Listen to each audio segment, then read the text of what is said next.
श्रद्धेय महानुभावों, हम लोग दैविक शक्तियों पर विचार कर रहे थे और उन दैविक शक्तियों को हमें और आपको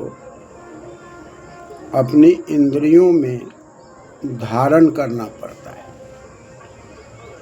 जिन इंद्रियों में हम दैविक शक्तियों को धारण करते हैं उसमें 5 ज्ञानेंद्रिय है। आँख,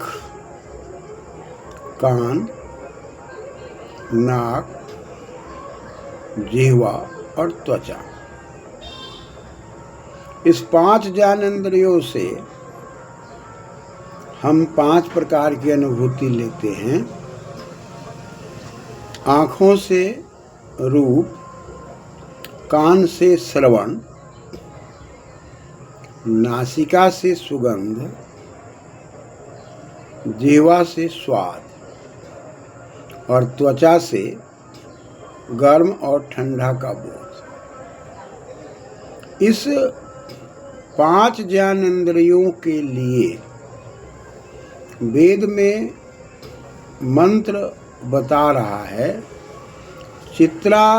चित्रम देवाना। ओं चित्रम देवानामुदगादनीकं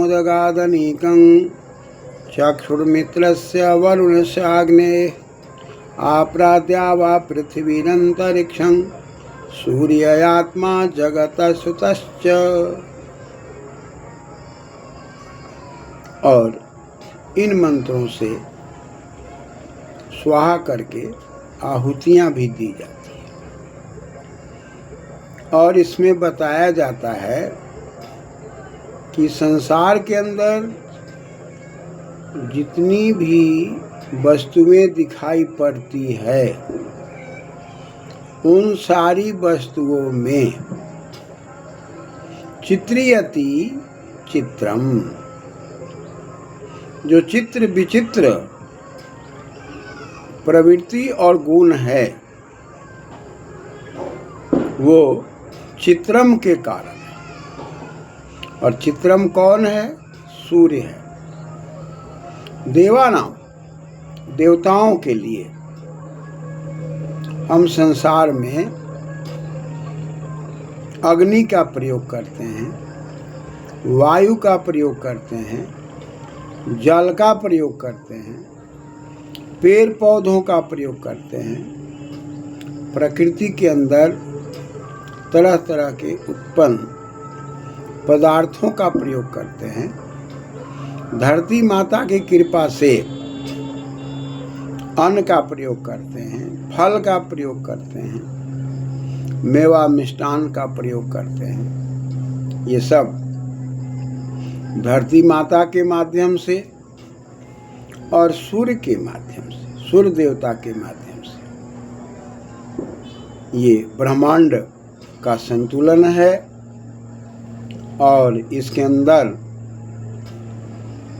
देवानाम हमारी ज्ञानेंद्रिय और कर्मेंद्रिय को उद्गात ऊपर उठाने के लिए चित्रम की शक्ति चाहिए, सूर्य की शक्ति चाहिए।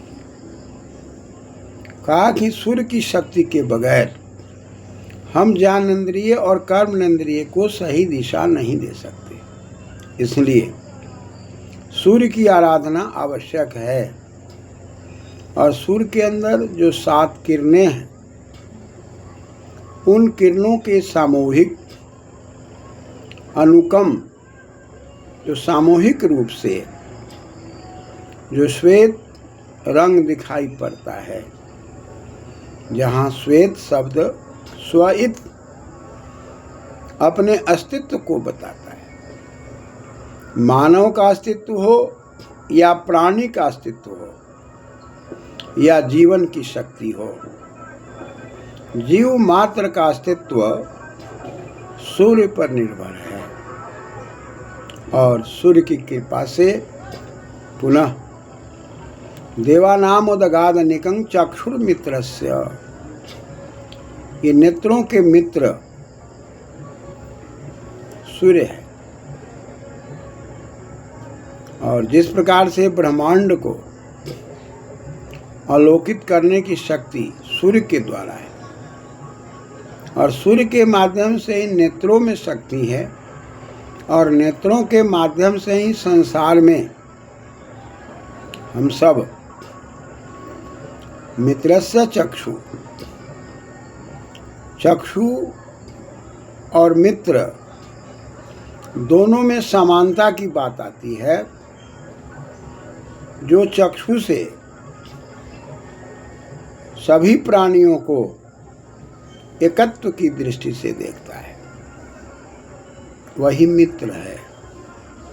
और जब मित्र की दृष्टि होती है तो वह चक्षु की शक्ति से होती है और चक्षु की जो शक्ति होती है वो सूर्य की शक्ति होती है और सूर्य की शक्ति से चंद्रमा को हम लोग देख रहे हैं और जो चंद्रमा की शक्ति होती है शीतलता, उसमें मन को समाहित करते हैं। इसलिए चंद्रमा की शक्ति की आराधना करना, सूर्य की शक्ति की आराधना करना और सूर्य और चंद्रमा से चंद्रमा के द्वारा मन को संयमित करना और सूर्य के द्वारा चक्षु को संयमित करना और चक्षु की शक्ति में सूर्य की शक्ति और वरुणस्य अग्ने और उस वरुण कहते हैं विष्णुते वरुण करने की शक्ति। संसार में सूर्य का व्यवहार न्याय संगत है। वह अपनी किरणों से जगत को सुरक्षित करता है और जो विजातीय द्रव्य हैं उसको हटाता है और जो हमारे आपके अनुकूल हैं उन शक्तियों से हमें आपको जोड़ देता है। अतः वेद मंत्र में जहाँ शिक्षा लेने की बात आ रही है, जहाँ कि मैंने आपसे कहा था कि अद्रुहा देवाः सिदंतु, द्रोह से रहित विद्यार्थी गुरु के सानिध्य में बैठे और शिक्षा ले। यज्ञाः, जो अपने जीवन में यज्ञ को उतार लिया है। यज्ञ से तात्पर्य है कि जो व्यक्ति अपने से बड़े बुजुर्गों का मान सम्मान करता हो, आपस में मिला जुला कर रखने की शक्ति रखता हो और आदान प्रदान करता हो, ऐसा व्यक्ति यज्ञाह है। और ऐसा यज्ञाह जो विद्यार्थी है वह सूर्य की शिक्षा लेता हो और सूर्य के अंदर जो शक्तियां हैं उन शक्तियों को जानने और समझने का प्रयास करता हो। चित्रम देवानाम उदगादनीकं चक्षुर्मित्रस्य वरुणस्याग्ने। आप्राद्यावा, आकर्षक रूप से, परखक रूप से द्यौलोक में, अंतरिक्ष लोक में और भूलोक में सब जगह उसी सूर्य की कृपा है।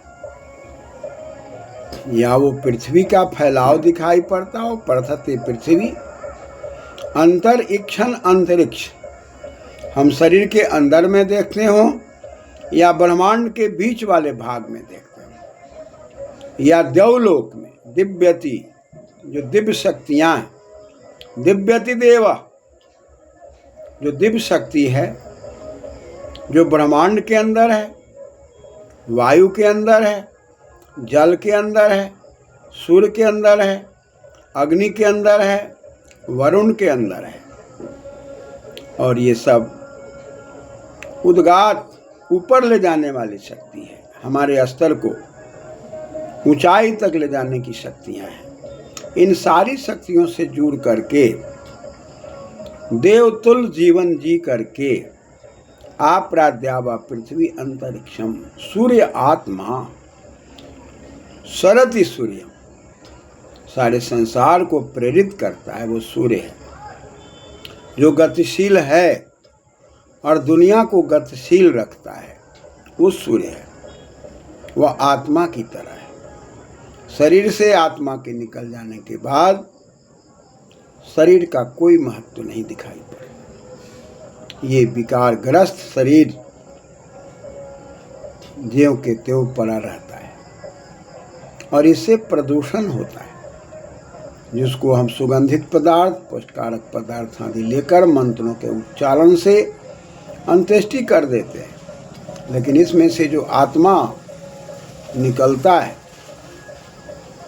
और आत्मा के साथ साथ प्राण, अपान, व्यान, उदान, कृकल, धनंजय, नाग, कूर्म, देवदत्तमान, ये सब देवता वर्ग है। ये प्राण की शक्तियाँ हैं जो हमारे अंदर में विद्यमान है। ये सारी शक्तियाँ भी निकल जाती हैं और ब्रह्मांड में रहती हैं और ब्रह्मांड से शक्तियाँ हमारे शरीर में आती हैं और प्राणायाम की कला से और सूर्य देवता की कृपा से, चंद्र की कृपा से हमारा शरीर संतुलित रहता है। अग्नि की कृपा से हमारा शरीर संतुलित रहता है और इस संतुलन को जैसे ही हम खोते हैं वैसे ही जड़ जंगम स्थावर सूर्य चक्षु आत्मा जगतस्थुतश्च, जगत में गच्छति जगत, जो गतिशील जगत है और जो स्थूल पदार्थ है, जड़ पदार्थ है, जंगम है, स्थावर है। जड़ में जाडता है, जंगम में हिलने डुलने की शक्ति है, गतिशीलता है और स्थावर में स्थिरता है। ये सारी शक्तियाँ इस चित्रम के द्वारा, सूर्य के द्वारा संतुलित है। ऐसा सोचते हुए सूर्य की शक्तियाँ सूर्य नमस्कार से 12 प्रकार के उसमें आइटम हैं। वो 12 प्रकार की शक्तियाँ सूर्य की है। सूर्याय नमः, मित्राय नमः, जिस पर हम लोग चर्चा करेंगे। उन शक्तियों से शरीर के अंदर कैसे हम आत्मसात करेंगे, इस पर पुनः हम लोग आगे चर्चा करेंगे। धन्यवाद।